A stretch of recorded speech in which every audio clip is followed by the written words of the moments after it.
A melting pot no more. That's the focus of tonight's angle. All right, most Americans would be shocked to learn that non-citizens have the right to enter our country, advocate for the overthrow of the United States, disrupt the education of thousands of students, create chaos on a college campus like Alexis just talked about, and then run to our courts to protect them from the consequences of their own actions. Now, from my perspective, even if the court precedent does give non-citizens certain rights, free speech concerns don't really come into play if our officials, according to the terms of a statute duly passed, determine that a non-American poses a national security risk to the country. Now, the statute in question is Section 237, A4C of the INA. An alien whose presence or activities in the United States, the Secretary of State has reasonable grounds to believe would have potentially serious adverse foreign policy consequences for the United States is deportable. Now, there is an exception in this law which states that an alien should not be deported because of the alien's past, current, or expected beliefs, statements, or associations, if such beliefs, statements, or associations would be lawful within the United States. Unless, and here's the key, the Secretary of State personally determines that the alien's admission would comprise a compelling United States foreign policy interest, compromise that interest. And in this case, what happened? Well, Secretary Rubio has made the determination in a letter that Mahmoud Khalil's ongoing presence would, in fact, compromise a compelling foreign policy interest. You with me? But the radicals, of course, are trying to use this as a way to scare you. If you believe in constitutional rights, if you understand that they're targeting this person, and everyone knows he has been very vocal against the genocide of the Palestinian people in Gaza, and they're targeting him and refusing him constitutional rights, who's next? That's Rashida Tlaib. Now, look, it's simply absurd to believe that our framers wrote our Constitution to safeguard the rights of non-citizens whose entire goal is to seize power in the United States in order to benefit our enemies. Now, here's the bottom line. The left is trying to blow this up into a big story for their own political self-preservation. Why? They know there are a lot more Mahmoud Khalils out there. And they're living here, they're working here, they're studying here on student visas, on work visas. And it is their goal, the left's goal, to normalize this notion of foreigners coming here and then advocating for the overthrow of our government, spewing this vile anti-Americanism and, of course, in this instance, anti-Semitism. We know native-born radicals, we've seen this a lot, already hate America. But for now, they're out of power. And with Trump, the tide seems to be turning against them. The truth is, the hard left in the United States needs reinforcements from abroad to finish the job they started in earnest under Obama. So these rabid lunatics do not have a positive theory about what America is supposed to be. To them, America and Americans are a blot on the global landscape. The sooner our country and Americans are gone, the better the world will be. Now, think of the difference between how this new left thinks about our country, that it's systemically racist, it's imperialist, what the pro-Hamas people think, as compared to the way the old liberals thought about it.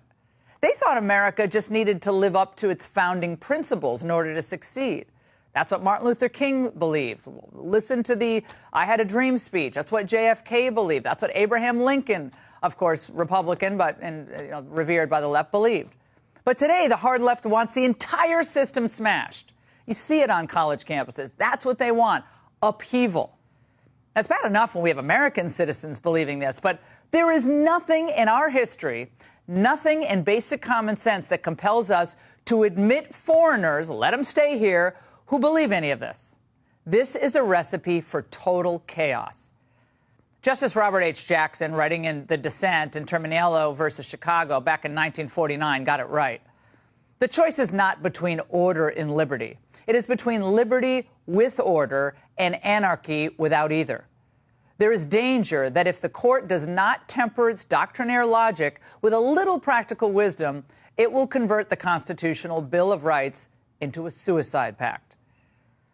This question of whether this Columbia grad threatens national security, it should be left up to the Secretary of State and the President.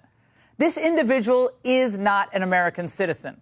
He has whatever rights were given to him by statute. As I mentioned earlier, the statute says it's up to Rubio to decide whether that individual poses a national security risk. Now, 1999 Immigration Appeals Court ruling said a letter from the Secretary of State laying out the serious adverse foreign policy consequences for our country is deemed presumptive. They don't have to do any more. President Trump wrote on Truth Social today, if you support terrorism, including the slaughtering of innocent men, women, and children, your presence is contrary to our national and foreign policy interests, and you are not welcome here. And at the White House, he drove the point home. We ought to get them all out of the country. They're troublemakers. They're agitators. They don't love our country. We ought to get them the hell out. I think that guy, we ought to get him. I heard his statements, too. They were plenty bad. And I think we ought to get him the hell out of the country. I watched him. I watched tapes. Specifically, I watched tapes. And you can have them, okay? You can have them. And you can have the rest of them.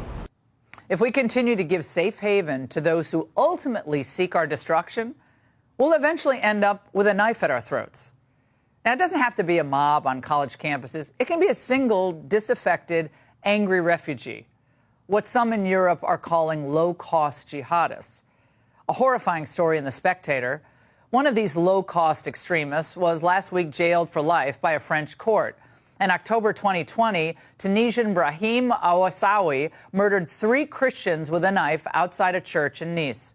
One of the victims, a 44-year-old woman, was stabbed 25 times. During his trial, Aouassaoui justified his actions by claiming, "You, the West, kill Muslims, women, and children. These innocent people who die every day, aren't they human? Don't they have families?" The UAE's foreign minister tried to warn the West years ago. There will come a day that we will see far more radical extremists and terrorists coming out of Europe because of the lack of decision-making, trying to be politically correct, or assuming that they know the Middle East and they know Islam and they know the others far better than we do. And I'm sorry, but that's pure ignorance. Well, unfortunately, ignorance is something we have a surplus of in our government, but no more. American citizenship for the foreign-born is not a right. It's a privilege that we should be very carefully bestowing upon only the most deserving. America first. If it were up to me, I'd freeze all immigration until we really got a handle on who's here and why, until we deport the millions here illegally or who've threatened our national security. And that includes Mr. Khalil. And that's The Angle.